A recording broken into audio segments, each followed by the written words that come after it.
Hey everybody, it's Chuck Cooley, and I was asked to answer a bunch of questions online, and so I've got a few pages here. We'll read through them and I'll give you my best response. First one comes from Brad Iverson. His question was about the NFFA target height, that he's found that the target must be 16 inches from the ground, but he wondered if there were specific rules about where the actual paper can be on the target. In the NFFA, no, there's no requirement for that. You just 1 and 2, kind of get them centered on there and you'll be good to go. Cole Dunsing, he had a really good one. He likes the idea about having a minimum qualifying score to be an NFFA pro, but he wondered why we don't have a move-up program like other organizations to make successful amateurs move up to pro. He thinks it'd be an awesome way to prevent talent from trickling back into the amateurs and not moving into the pro division. The simple reason for that is we don't have a semi-pro level in the NFFA. And I think when you go to the IBO and the ASA and they have the semi-pro division, that allows archers to move up, but they don't have to make the huge financial commitment to actually be a pro. When you're shooting in the pro division in the NFFA, it means you have to shoot pro everywhere. And it's been my personal feeling that making that commitment means a huge financial expense to the archer. And so setting it up so that we have an ability for the archers to still have fun and not spend a ton of money, that's why we have the 2 separate divisions. Eventually we might get into a semi-pro organization, but not quite yet. Once we get there, I think that'll be a great way to have a move-up rule. Dave Madden asked, what about my thoughts on the growth of the sport? 15 to 20 years ago, it was unheard of to get payouts like we see today. And how do I see it getting to the next level? Is it a sponsorship thing, or is it something completely new? And I think it's going to be a dual thing. I think you're going to have to see a game that plays well on TV and translates easy to Gen Pop so that they can quickly understand the game without knowing all the rules. Right now, the only people that are interested in archery and watching archery are archers. And so once we get into a game that we can sell easily to the TV, like back when we did the ESPN games and things like that, that worked really, really well because it was easy for the viewer to understand what was going on. So we're going to need 2 things. We're going to need some outside money, some non-endemic sponsors, and we're going to need to probably invent a new game that's a little faster and easier and more pleasant to watch on TV before we see a really big explosion there. Chad Sackett asked about Peep and lens selection, sizes, apertures, and how different lighting can influence your decision. Absolutely right. What I would do there, Chad, is I would run over to the Feather Vision YouTube page or check out the videos that I've done on the Feather Vision Facebook page. They address all those different choices for lens and peep and scope sizes and how it relates to the different game that you're shooting, whether it be 3D or target or outdoor field and things like that. There's a whole series of videos there that address all those questions. Rodney Chambers asked that he's been playing around in the ASA for a few years and he's just getting into indoor. And what's the best option for scope, housing size, and lens power, and also fiber optic or a dot? He's shooting a small housing with a 6X. I just did a video, those will be coming out soon, on the best overall scope for 3D and for indoor and for outdoor shooting. If you needed an all-purpose one, I would go with something about 1 3/8 inches, about a 4 power lens, and a 19 thousandths dot or fiber, because that's the easiest one to see. That's the most universal scope that you'll find that translates across all those games.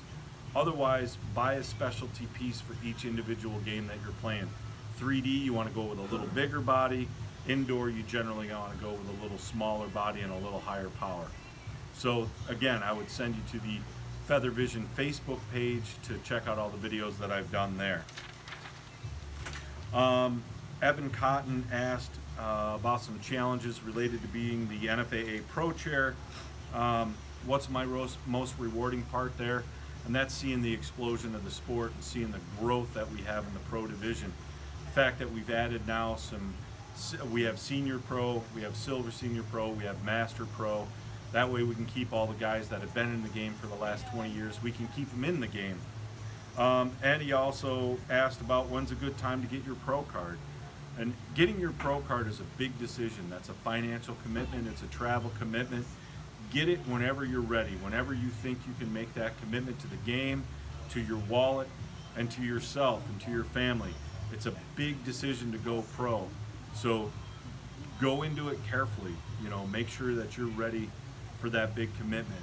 It's a whole nother level. Mentally, you have to be really, really ready for it. Keith Orlando asked, as much training and preparation as we all try to do to get ready for tournaments, and even with a normal amount of practice, the mental games always seem to be the thorn in the side.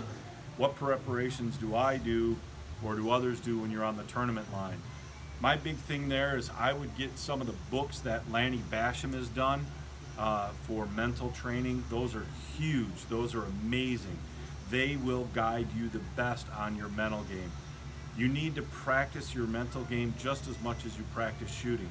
We've all shot 1 million arrows in our life by now, so physically shooting the arrow isn't all that difficult. Get yourself a good coach and make sure you're up to speed with that so that your form and your gear are in tip-top shape, and then practice your mental game. Get a notebook, write things down, what you struggle with, what's easy.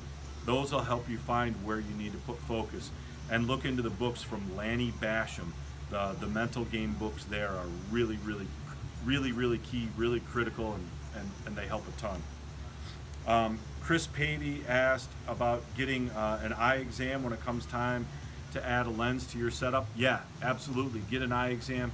Make sure you're seeing as well as you can. I recommend getting those in the early part of the season. Don't do it midway because that's going to change your whole setup.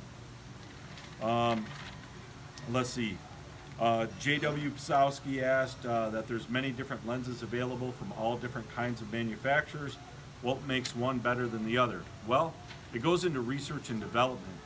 The best materials, the best coatings, all of those things are going to play a role in the performance of the lens. At Feather Vision, we use Zeiss products.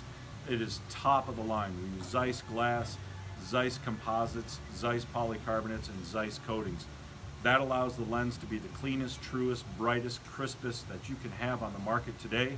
Whenever you cut a corner on material, or whenever you cut a corner on coatings, you're gonna suffer in performance. So go with the best that you can afford and you'll be a lot happier. Let's see, a couple more quick ones here. Richard Harris, looking for tips on long-term focus. And he says that he starts out rock solid, but he starts to drop around the 20 or 30 arrow mark. Again, go back to your mental game. Look at your Lanny Bassham books with winning in mind and performance and things like that, and that's going to be your biggest help there. Your mental game is your biggest aspect to being successful on the line, being successful in the woods. So Richard, I would tell you to focus on your mental game. Get the books from Lanny Bassham. Dave Madden had one more question on the athlete page. How do I keep the fire burning after all these years, and what aspect did I change that made me decide to work on my personal target panic issue? Well, keeping the fire burning is hard. You have to make a commitment to the game and a commitment to the sport and a commitment to the industry. And after 20 years, it's sometimes hard to do that. And when you run into target panic, man, it really wants you to make you quit. So you have to make a personal decision. You know, do I want to keep doing this? And honestly, yes, I want to keep doing this. I want to be the best that I can be. So just making that personal decision to be committed and stay with it and keep working. And then finding a good coach to work on that target panic was the key. Finding somebody who's been through it, who's dealt with it, somebody who's a competitor. Myself, I went with Gary Neal from the Northeast Archery Academy, and he's worked through it. He showed me a lot of tips and tricks to get it back. And getting out of target panic takes a while and a big commitment. Again, it's back to the notebooks and back to the books and learning how to shoot all over again. Mark Collins, he has, as a Hoyt shooter, he wanted my opinion on the new Proforce for a lady that shoots all styles of archery. 45 pounds, 27-inch draw. Man, that's going to be a hot bow. That's going to fit her like a glove. It's going to be fast enough. It's going to be easy to shoot. Really give that bow a look. And then this one's for you, Adam Gibson. This was kind of a funny one.